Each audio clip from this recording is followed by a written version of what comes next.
आपल्या सर्वांना शुभ सकाळ, शुभ दिवस. आरोग्यासाठी एक पाऊल पुढे टाकूया.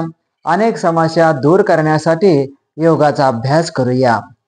आजच्या अभ्यासामध्ये आपल्याला बघा, बराच वेळेस काय होतं की पोटावरची पण चरबी कमी होते, पण ही साईडची चरबी काही कमी होत नाही काही केल्या.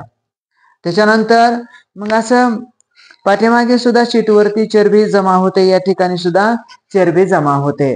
मग हे चरबी कशी कमी करता येईल बरं? चरबी वाढण्याचे अनेक कारण आहेत.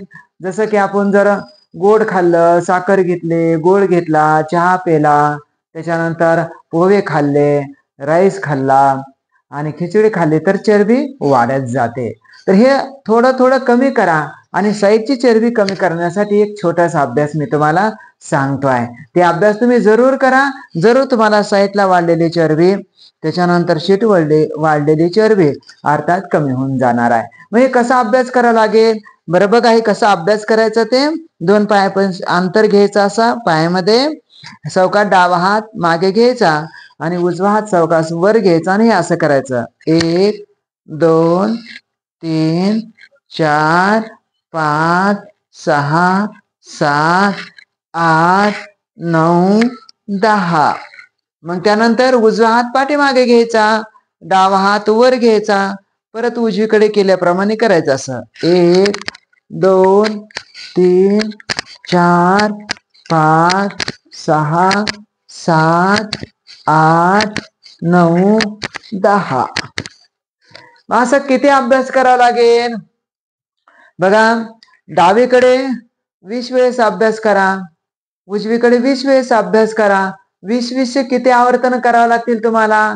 20 तुम्हाला 5 आवर्तन करायची. तर 20 5 आवर्तन केल्याच्या नंतर 20 100 म्हणजे इकडे 100 वेळेस आणि इकडे 100 वेळेस. हे असं करा तुम्हाला.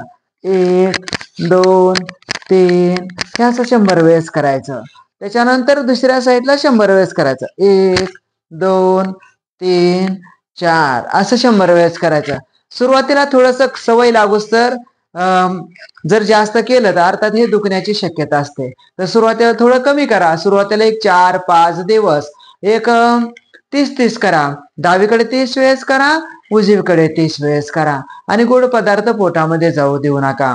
असं जर तुम्ही पथ्य पाळलं तर नक्की तुमची साईडला वाढलेली चरबी, शीटवर वाढलेली चरबी कमी होऊन जाणार आहे.